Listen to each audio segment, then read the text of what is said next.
ይህ በምስሉ ላይ የምትመለከቱት ወጣት ከትግራይ በግዳጅ አፈሳ ከመወሰድ ለጥቂት የተረፈ ነገር ግን አሁንም መጨረሻውን ያላወቀ ምስኪን ወጣት ነው። ጦር ሜዳ ላይ ካገኛችሁኝ ተገድጄ እንደሆነ ከወዲሁ እወቁልኝ የሚል እጅግ ልብ ሰባሪ መልእክት ለኢትዮጵያ መከላከያ ሰራዊት ያስተላለፈበት አጋጣሚ ነው። በእርግጥ ይህ የአንድ ሰው ድምፅና መልእክት ብቻ ሳይሆን የብዙ ወጣቶች መራራ እውነት ነው።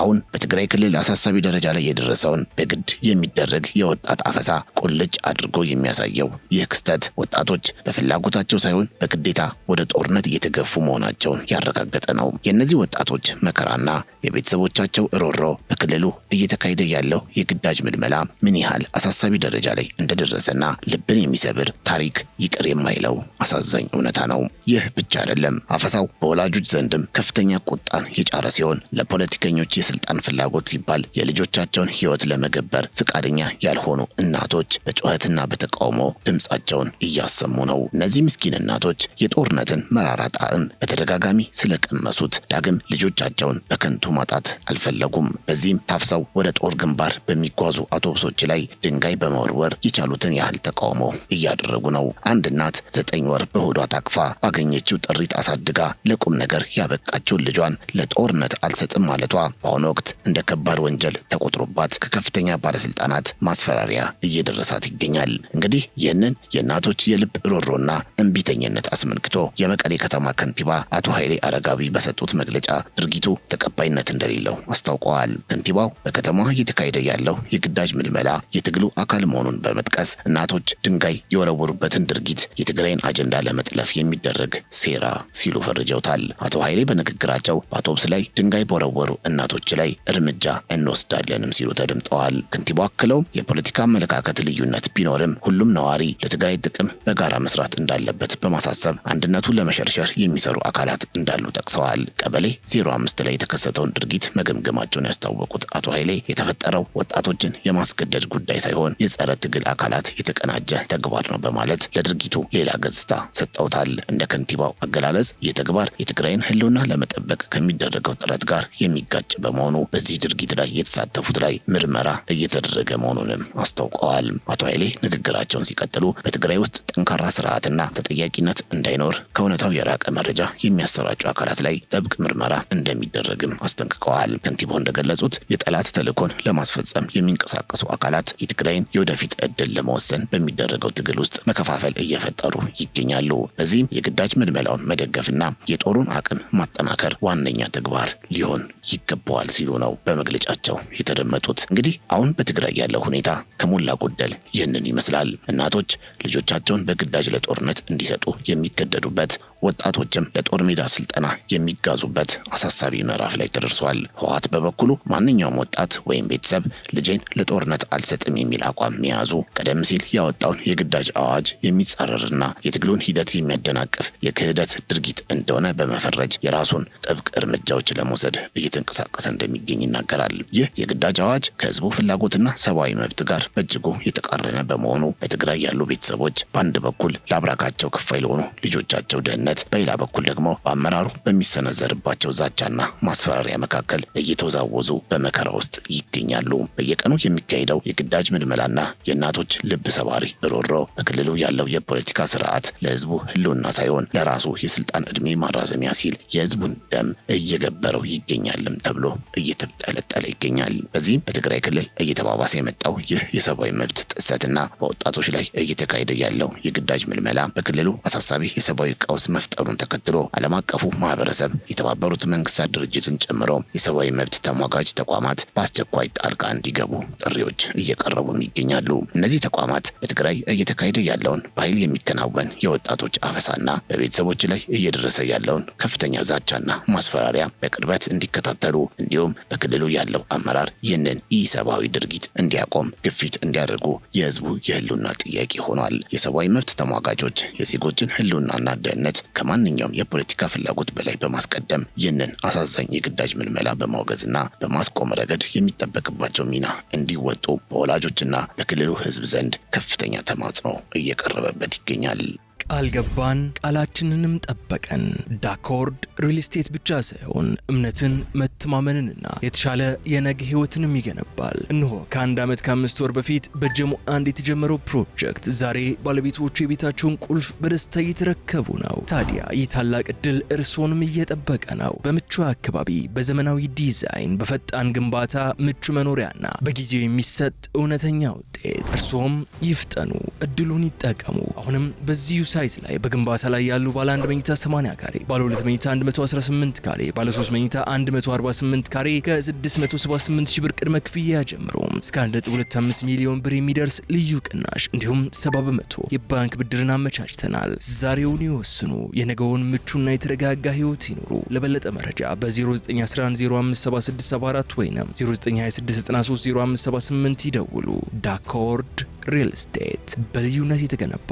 እርግጥ ይህ ጥሪና ተማጽኖ ሜዳ ላይ አልቀረም። ይህን የግዳጅ ምልመላ አስመልክቶ የዓለም አቀፍ የሰብአዊ መብት ተሟጋጅ ድርጅት ሂውማን ራይትስ ዎች ከሰዓታት በፊት ዝርዝር ሪፖርት ያወጣ ሲሆን ድርጅቱ ይህ ድርጊት በዓለም አቀፍ ሕግ ተቀባይነት እንደሌለውና የሰብአዊ መብት ጥሰት መሆኑን አስታውቋል። ሂውማን ራይትስ ዎች ባደረገው ጥልቅ ምርመራ የትግራይ ክልል ባለስልጣናት ቢያንስ ከሚያዝያ 2026 ጀምሮ ወንዶችን፣ ወጣቶችንና እድሜያቸው ከ15 ዓመት በታች የሆኑ ህጻናትን ጭምር ከቤታቸው ከስራ ቦታቸውና መንገድ ላይ በኃይል እያፈኑ ወደ ወታደራዊ ካምፖች እየወሰዱ መሆኑን በሰነድ አስደግፎ አረጋግጧል። ድርጅቱ ይህ ዘመቻ በክልሉ ነዋሪዎች ላይ ከፍተኛ የሆነ የፍርሃት ድባብ የፈጠረ መሆኑን በመጠቆም ባለስልጣናቱ በህገወጥ መንገድ የወሰዷቸውን ሰዎች በአስቸኳይ ወደ ቤተሰቦቻቸው እንዲመልሱና ይህንን አደገኛ ድርጊት እንዲያቆሙ በጥብቅ አሳስቧል። እንደ ሂውማን ራይትስ ዎች ዘገባ ከሆነ የትግራይ ክልል ኃይሎች የቀድሞ ተዋጊዎችንና ሲቪሎችን በሌሊት ቤቶችን እየሰበሩ የወርቅ ማውጫ ቦታዎችንና የገበያ ማዕከላትን በመክበብ ጭምር በጅምላ እያፈኑ ይገኛሉ። ድርጅቱ እንዳሳፈረው በሰሜናዊ ምዕራብ ዞን የታጠቁ ኃይሎችና በደንብ ልብስ የታጠቁ ሰዎች ወደ ቤቶች በመሄድ ወጣቶችን እየወሰዱ መሆኑንና በርካታ ታዳጊዎች ታፍሰው መወሰዳቸውን በምስክሮች አረጋግጧል። በተለይም የህፃናት መመልመል የህፃናት መብት ጥሰት ከመሆኑም በላይ በጦርነት ህግ መሰረት ከባድ ወንጀል እንደሆነ በሪፖርቱ ጠቅሷል። ይህ የጅምላ አፈሳ በክልሉ የስራ ዕድል የሚፈጥሩ ቦታዎችን ሳይቀር በማወቁ የህዝቡን የኑሮ ሁኔታ ከድጡ ወደ ማጡ እያደረገው እንደሚገኝም አስታውቋል። በምርመራው እንደተገለጸው ወጣቶች ከግዳጅ ምልመላው ለመትረፍ ሲሉ በየምሽቱ መኝታ ቦታቸውን በመቀያየር በጫካና በተለያዩ ቦታዎች ለመደበቅ እየተገደዱ ነው። ለሂውማን ራይትስ ዎች አንድ የ30 ዓመት ሰራተኛ እንደገለጸው ቤተሰቦቻቸውን ለመጠበቅ ሲሉ በየጊዜው መደበቅና ቦታ መቀያየር ግድ እንደሆነባቸውና ይህ ድርጊት በእኛ ላይ ከፍተኛ ስነልቦናዊ ተጽዕኖ እያሳደረ ይገኛል ብሎኛል ብሎ በሪፖርቱ ጠቅሷል። የክልሉ ባለስልጣናት የጠፋ ሰው ካለ ቤተሰቦቹን በማሰር ልጆቻቸውን እንዲያስረክቡ ጫና እየተፈጠረባቸው እንደሆነም ተገልጿል። የድርጅቱ ሪፖርት አያይዞ እንደገለጸው የግዳጅ ምልመላው ይበልጥ የተጠናከረው ከአዋጁ በኋላ መሆኑን ጠቅሷል። ይህም በክልል ውስጥ ያለውን አፈና ከፍ አድርጎታል። ሂውማን ራይትስ ዎች የክልሉ አመራሮች በግዴታ ወታደራዊ አገልግሎት ስም በቤተሰቦች ላይ እየፈጸሙት ያለው የቡድን ቅጣትና ማስፈራሪያ ዓለም አቀፍ የሰብአዊ መብት ህጎችን የሚቃረንና የዜጎችን መብት የሚረግጥ ድርጊት መሆኑን አስቀምጧል። በተለይም ልጆቻቸውን ለወታደራዊ አገልግሎት ካልሰጡ እናቶችና አባቶች ላይ የሚደርሰው እስር፣ የጥቃት ዛቻ ክልሉ በከፍተኛ የሰብአዊ ቀውስ ውስጥ መሆኑን ቁልጭ አድርጎ ያሳያል። አመራሮቹ ይህንን የሰብአዊ ጥሰት እንደ መደበኛ የወታደራዊ ዝግጅት አካል አድርገው ማቅረባቸው ድርጅቱ በሰጠው ሪፖርት መሰረት በምንም መልኩ ተቀባይነት የለውም ብሏል። አክሎም ድርጅቱ የ2022 የሰላም ስምምነቱን ተከትሎ የተገኘውን እድል ለሀገር ግንባታ ከመጠቀም ይልቅ ለግዳጅ ምልመላ እየተጠቀሙበት መሆኑን በመጥቀስ ጥብቅ ትችት ሰንዝሯል። ሂውማን ራይትስ ዎች እንደገለጸው አሁን ያለው የግዳጅ ምልመላ በትግራይ ማህበረሰብ ላይ የፈጠረው ስጋት በአካባቢው ሰላምና መረጋጋት ላይ የማይተካ ጉዳት እያደረሰ መሆኑንና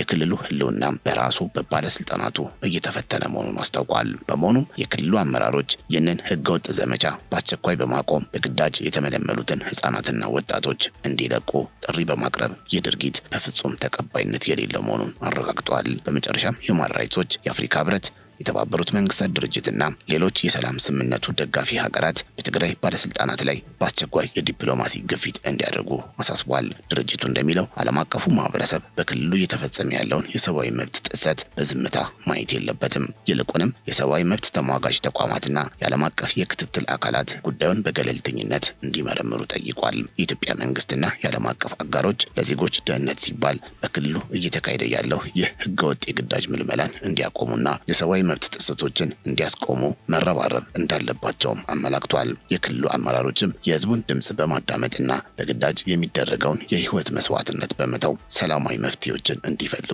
ተጠይቋል።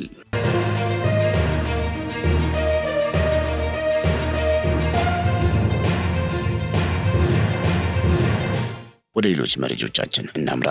ኢትዮጵያ የብሪክስ አባል ሀገራት የመሰረቱትን ኒው ዴቨሎፕመንት ባንክ ለመቀላቀል የመጨረሻ ዝግጅቷን ማጠናቀቋ ተሰምቷል። የሚኒስትሮች ምክር ቤት ባደረገው ስብሰባ ሀገሪቱ የባንኩ አባል እንድትሆን የሚያስችለውን ረቂቅ አዋጅ በሙሉ ድምፅ ማጽደቁ የሚታወስ ሲሆን ይህ የውሳኔ ሀሳብ ለህዝብ ተወካዮች ምክር ቤት ተልኳል። በዚህም ምክር ቤቱ ነገ ሰኔ 30 ቀን 2018 ዓ.ም በሚያደርገው የመጨረሻ መደበኛ ስብሰባው አባልነቱን በይፋ ያጸድቋል ተብሎ ይጠበቃል። ሀገሪቱ የዚህ ባንክ አባል መሆኗ ለኢኮኖሚዋ አዲስ በር የሚከፍት እንደሆነ መንግስት እየገለጸ ይገኛል። በአዋጁ መሰረት ኢትዮጵያ የባንኩ አባል ለመሆን 2945 የአክሲዮን ድርሻዎችን በመግዛት በአጠቃላይ 294.5 ሚሊዮን ዶላር መዋጮ እንደምታደርግም መረጃዎች ያሳያሉ። ከዚህ ውስጥ 20 በመቶውን ወይም 58.9 ሚሊዮን ዶላር በቅድሚያ የምትከፍል ሲሆን ቀሪውን ክፍያ በ13 ዓመታት ውስጥ ሙሉ ለሙሉ ትፈጽማለች። ይህንን የባንክ አባልነት መቀላቀል ለኢትዮጵያ አማራጭ የገንዘብ ምንጭ ከመሆኑ ባሻገር ሀገራዊ የልማት ፕሮጀክቶችንና የመሰረተ ልማት ግንባታዎችን ለማፋጠን ወሳኝ ሚና እንደሚኖረው ታምኖበታል።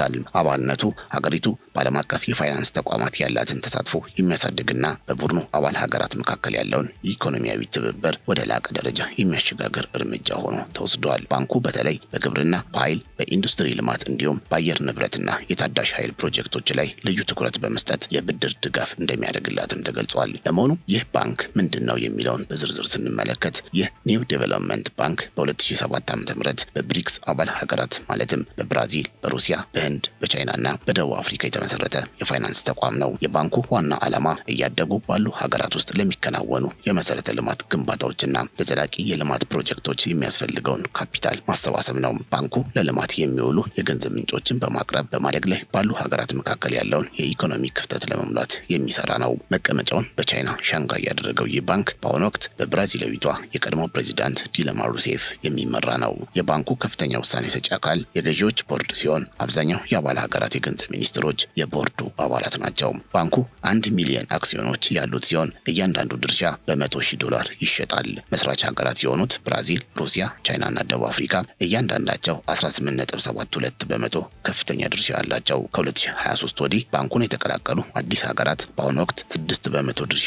ብቻ የያዙ ቢሆንም የባንኩ አባልነት ግን ለሀገራት የኢኮኖሚ እድገታቸውን ለማፋጠን ትልቅ ፋይዳ እየሰጠ እንደሆነ ይነገራል። ባንኩ በአባል ሀገራት ውስጥ እንደ ትራንስፖርት፣ ውሃና ማህበራዊ ልማት ግንባታዎች ላሉ ፕሮጀክቶች ትልቅ የገንዘብ ብድር ያቀርባል። እንደሚታወቀው ብሪክስ በ2024 ኢትዮጵያን ጨምሮ የተለያዩ ሀገራትን በአባልነት በመቀበል አጠቃላይ የአባሎቹን ቁጥር ከ5 ወደ 11 አድርሷል። ኢትዮጵያ፣ ግብጽ፣ የተባበሩት አረብ ኤሚሬቶች፣ አልጄሪያ፣ ባንግላዴሽ እና ኡዝቤኪስታን የባንኩ አባል ሀገራት ናቸው። እነዚህ ሀገራት በባንኩ የገዢዎች ቦርድ ፍቃድ ያገኙ ሲሆን አባልነታቸው በይፋ የሚጸናው ግን የሚጠበቅባቸውን የመዋጮ ገንዘብ ካስገቡ በኋላ ነው።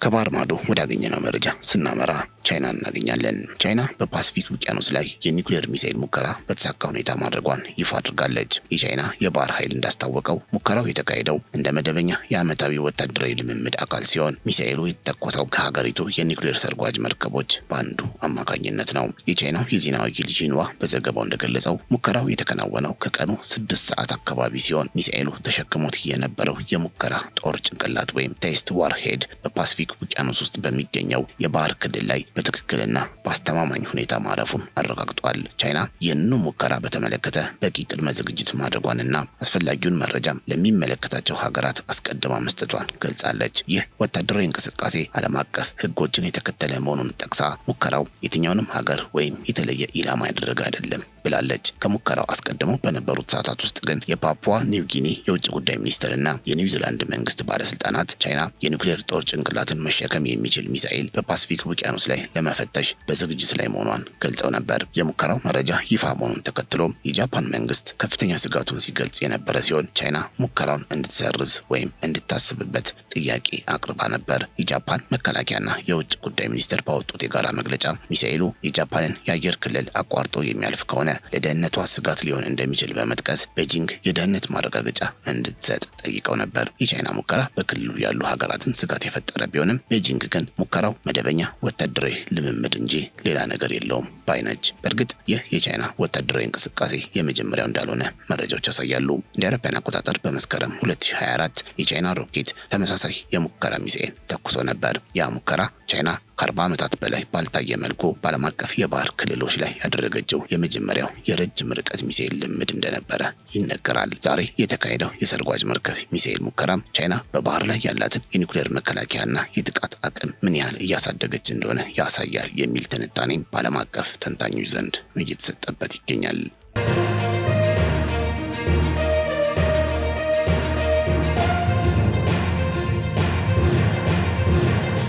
የተከበራችሁ የገበያ ሚዲያ ቤተሰቦቻችን ለዛሬ ያዘጋጀላችሁ መረጃዎች እነዚህ ይመስሉ ነበር። አብራችሁን ስለነበራችሁ እጅግ እናመሰግናለን። ቻናላችንን ሰብስክራይብ፣ ይህ ቪዲዮ ላይክ እንድታደርጉም በአክብሮት እንጠይቃችኋለን። በያላችሁበት ሰላም። ቃል ገባን፣ ቃላችንንም ጠበቀን። ዳኮርድ ሪል ስቴት ብቻ ሳይሆን እምነትን፣ መተማመንንና የተሻለ የነገ ህይወትንም ይገነባል። እነሆ ከ1 ዓመት ከ5 ወር በፊት በጀሞ አንድ የተጀመረው ፕሮጀክት ዛሬ ባለቤቶቹ የቤታቸውን ቁልፍ በደስታ እየተረከቡ ነው። ታዲያ ይህ ታላቅ እድል እርስዎንም እየጠበቀ ነው። በምቹ አካባቢ፣ በዘመናዊ ዲዛይን፣ በፈጣን ግንባታ፣ ምቹ መኖሪያና በጊዜው የሚሰጥ እውነተኛ ውጤት።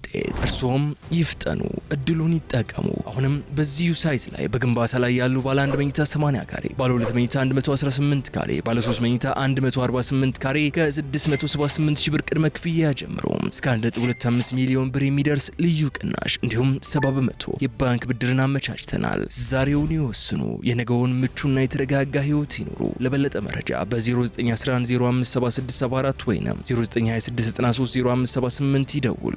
ዳኮርድ ሪል ስቴት በልዩነት የተገነባ